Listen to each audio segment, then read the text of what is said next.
आप सभी को नमस्कार। पॉलिटिकल अलायंस स्टडी में आप सभी का स्वागत है। आज के इस वीडियो में हम लोग देखेंगे राजनीति विज्ञान के सिद्धांत से संबंधित कुछ महत्वपूर्ण प्रश्न जो बीए फर्स्ट सेमेस्टर के लिए बहुत महत्वपूर्ण है। तो चलिए देखते हैं आज का पहला प्रश्न।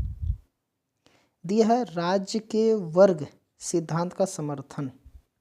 राज्य के वर्ग सिद्धांत का समर्थन किसने किया?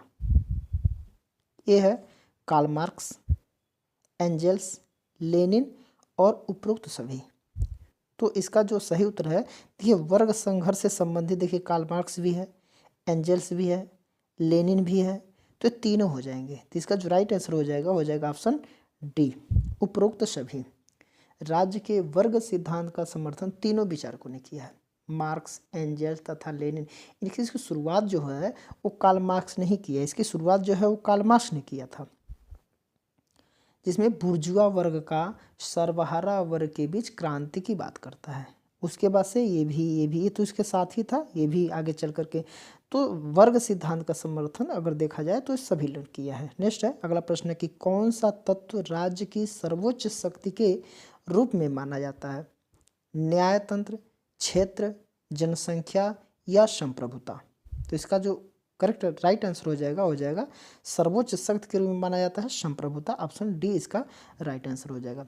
संप्रभुता राज्य का एक परम आवश्यक तत्व है, इसके अभाव में हम राज्य की कल्पना ही नहीं कर सकते।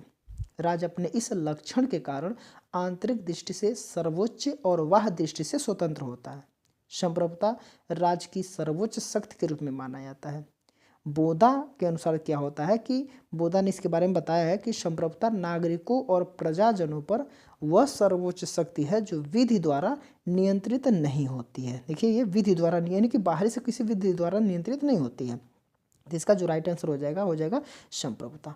नेक्स्ट है निम्नलिखित में से कौन ऐतिहासिक सिद्धांत माना जाता है? बल सिद्धांत, मातृसत्तात्मक सिद्धांत, विकासवादी सिद्धांत या दैवी उत्पत्ति का सिद्धांत? तो इसका जो राइट आंसर हो जाएगा ऐतिहासिक जो सिद्धांत होती है विकासवादी, इसको बोला जाता है ऐतिहासिक विकासवादी सिद्धांत। ये इसका राइट आंसर हो जाएगा, ऑप्शन सी इसका करेक्ट आंसर। राज्य की उत्पत्ति का ऐतिहासिक व विकासवादी सिद्धांत राज्य के अन्य मानव संस्थाओं की तरह ऐतिहासिक विकास का परिणाम मानता है। यह राज्य की उत्पत्ति का आधुनिक तथा सर्वाधिक उपयुक्त सिद्धांत है। विकासवादी सिद्धांत के अनुसार राज्य की उत्पत्ति न तो एक निश्चित समय में हुई है और न ही एक विशेष कारण से हुई है, बल्कि एक विकास का परिणाम है। तो इसलिए इसे विकासवादी सिद्धांत कहा जाता है। ऑप्शन सी इसका करेक्ट आंसर हो जाएगा। अगला प्रश्न है कि किसी राज्य का सर्वाधिक महत्वपूर्ण तत्व कौन है? जनसंख्या, भूभाग, सरकार या फिर संप्रभुता? तो सबको पता है कि इसमें संप्रभुता ही किसी राज्य का सबसे महत्वपूर्ण तत्व माना जाता है। ऑप्शन डी इसका राइट आंसर हो जाएगा। देखिए राज्य के कितने तत्व हैं? तो 4 आवश्यक तत्व हैं, जनसंख्या, भूभाग है, सरकार है और संप्रभुता है। राज्य के चारों तत्वों में संप्रभुता सर्वाधिक महत्वपूर्ण होता है, अर्थात संप्रभुता को राज्य की आत्मा कहा जाता है। संप्रभुता राज्य को अन्य समुदाय से अलग करता है, क्योंकि अन्य समुदायों के पास भी जनसंख्या, भूभाग और सरकार होती है, किंतु संप्रभुता का अभाव होता है। नेक्स्ट, निम्न में से कौन एक राज्य का आवश्यक तत्व नहीं है? ध्यान रहे यहाँ पर कह रहा कि नहीं है। जनसंख्या है, धर्म है, भूभाग, संप्रभुता। देखिए जनसंख्या भी है, भूभाग भी है, संप्रभुता भी है, लेकिन ये धर्म जो है ये राज्य का आवश्यक तत्व नहीं है, या राज्य का तत्व ही नहीं है, इसे माना जाता है। तो ऑप्शन बी इसका करेक्ट आंसर हो जाएगा। नेक्स्ट, राज्य ही नगर था और चर्च भी, यह वाक्य किस व्यवस्था का विवरण देता है? स्विस कैंटोनों का, पेरिस नगर का, यूनानी नगर का या फ्रांसीसी नगर का? तो देखिए ये राज्य ही नगर था और चर्च भी, यह जो वाक्य है ये यूनानी नगरों का व्यवस्था का विवरण देता है। तो ऑप्शन सी इसका करेक्ट आंसर हो जाएगा, यूनानी नगरों का। देखिए प्राचीन यूनानी यह मानते थे कि राज्य जो है जीवन की आवश्यकताओं की पूर्ति के लिए अस्तित्व में आता है और सद्जीवन की सिद्धि के लिए बना रहता है। चूँकि प्राचीन यूनान में राज्य ही सब कुछ था, राज्य के अलावा कोई दूसरी सत्ता नहीं थी। राज्य एक सजीव प्राणी के तुल्य है, भिन्न भिन्न मनुष्य इस प्राणी के भिन्न भिन्न अंगों के तुल्य हैं। तात्पर्य उस समय राज्य और चर्च भिन्न संस्थाएं नहीं थी, इसलिए ऐसा कहा गया है कि राज्य भी नगर था और चर्च भी। नेक्स्ट, राज्य सरकार राज्य का अभिव्यक्त रूप है। सरकार राज्य का अभिव्यक्त रूप है। यह व्यक्ति के सामान्य उद्देश्यों की पूर्ति करता है। ये किसका कथन है? गार्नर का, मेडिक्स का, ब्लंटसली का या लीकॉक का? जिसका जो राइट आंसर हो जाएगा लीकॉक। ऑप्शन डी इसका राइट आंसर हो जाएगा। सीले तथा लीकॉक जैसे विद्वानों का कहना है कि परंपरागत राजनीतिक विज्ञान केवल सरकार का अध्ययन है। लीकॉक का मानना है, देखिए इनका मानना है कि राज्य अमूर्त है और सरकार ही राज्य का व्यवहारिक एवं मूर्त रूप में प्रतिनिधि है जो व्यक्ति के हितों की पूर्ति करता है। गार्नर एवं ब्लंटसली राज्य के अध्ययन पर बल दिया है और सरकार को राज्य के हितों की पूर्ति का साधन माना है। अगला है कि निम्नलिखित में से कौन सा विद्वान निश्चित भूभाग को राज्य का अनिवार्य तत्व नहीं मानता है? लास्की है, गार्नर है, गैटिल है और सीले हैं।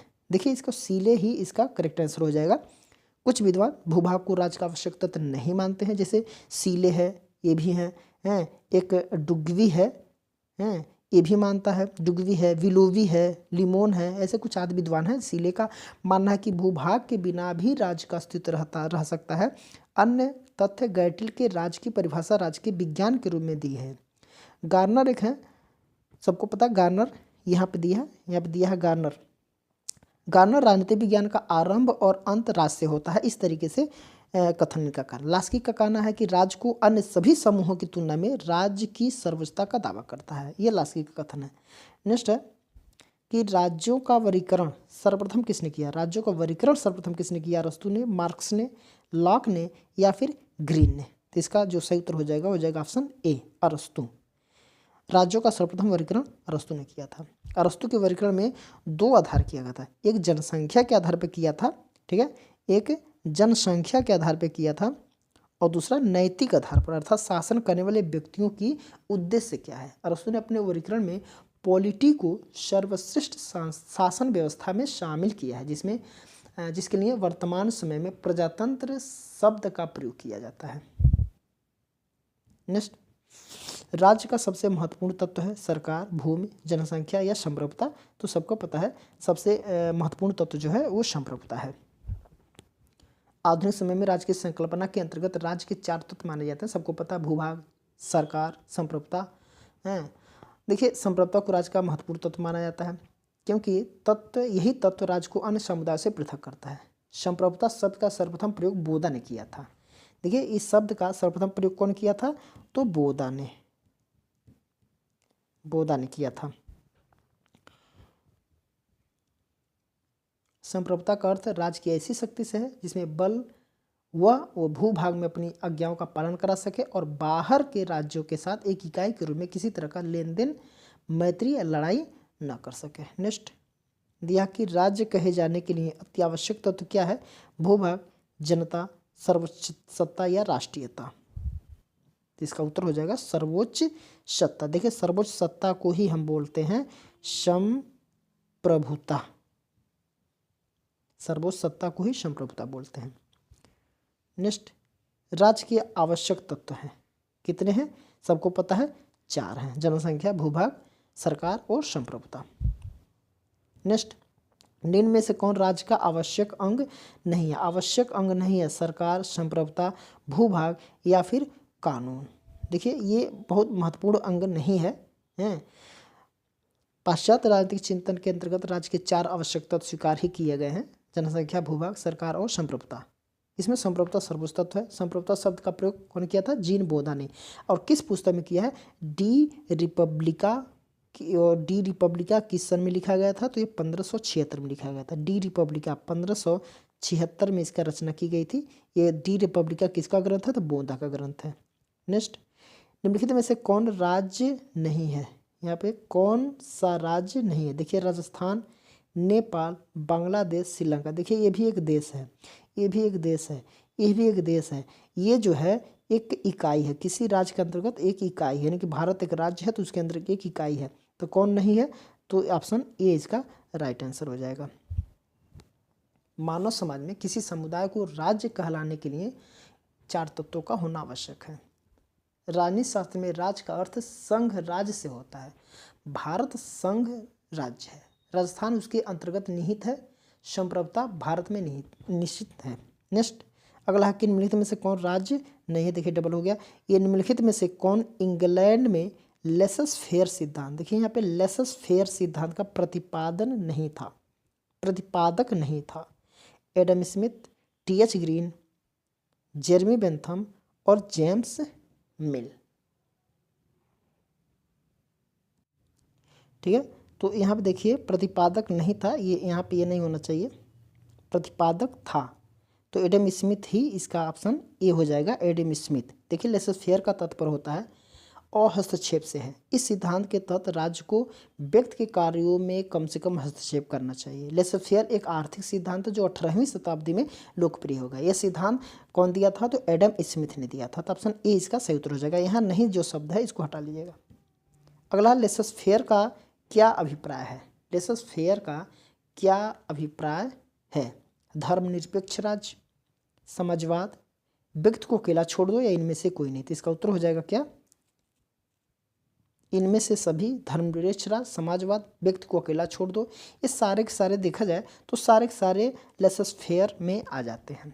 लेसस फेयर का जो शाब्दिक अर्थ होता है व्यक्ति को अकेला छोड़ दो। इस अवधारणा के समर्थन विद्वान राज्य के कार्यों को अत्यंत सीमित रखना चाहते हैं। इनका मानना है कि राज्य की अपनी भूमिका सिर्फ कानून और व्यवस्था को बनाए रखने तक ही सीमित रखनी चाहिए। अगर उस तरह से देखा जाए तो इसका ऑप्शन सी ही इसका राइट आंसर हो जाएगा, व्यक्ति को अकेला छोड़ दो। ये लेसस फेयर में आ जाता है। नेक्स्ट, राज्य एक संसार है जिसे आत्मा अपने लिए बनाती है। यह कथन किसका है, ए.पी. फॉलेट, हीगल, प्लेटो या उपयुक्त में से कोई नहीं। इसका उत्तर हो जाएगा हीगल। ऑप्शन बी इसका राइट आंसर हो जाएगा। जर्मनी आदर्शवादी, जर्मन आदर्शवादी विचारक हीगल ने राज्य को आध्यात्मिक स्वरूप देते हुए उसे आत्मा की अभिव्यक्ति माना है। यही कारण है कि वे कहते हैं कि राज्य एक संसार है जिसमें आत्मा ने अपने लिए बनाया है। इसका उत्तर हो जाएगा ऑप्शन बी। नेक्स्ट है, किसने राज्य को एक संप्रभु भू क्षेत्रीय समूह कहा है, संप्रभु भू क्षेत्रीय समूह कहा है।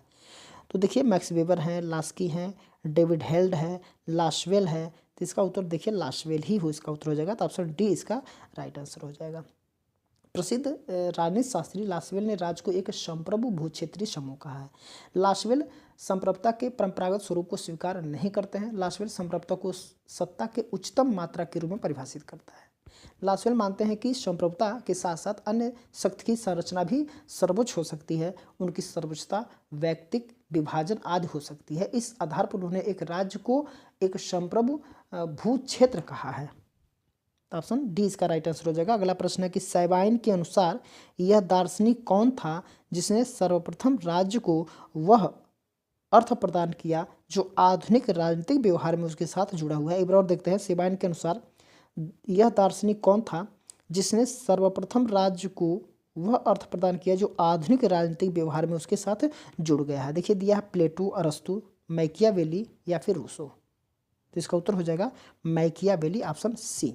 सैबाइन के अनुसार मैकियावेली ने सर्वप्रथम राज्य को वह अर्थ प्रदान किया जो आधुनिक राजनीतिक व्यवहार में उसके साथ जुड़ा हुआ है। उसने राज्य को सभी प्रकार के प्रतिबंधों से मुक्त करते हुए संप्रभुता संपन्न बना दिया, जो कि वर्तमान में राज्य की संप्रभुता या फिर राज्य की विशेषता इसमें दिखाई देती है। तो ठीक है, आज के लिए इतना ही। इसके आगे के प्रश्नों को हम लोग अगले वीडियो में देखेंगे। और आप लोग कमेंट में कुछ लिख नहीं रहे हैं, कमेंट में कुछ आप लोग लिख दीजिए, पसंद है नापसंद है कुछ भी आप लिखिए, लेकिन लिखिए, लाइक भी करिए और शेयर भी करिए अपने मित्रों के पास। तो मिलते हैं अगले वीडियो में।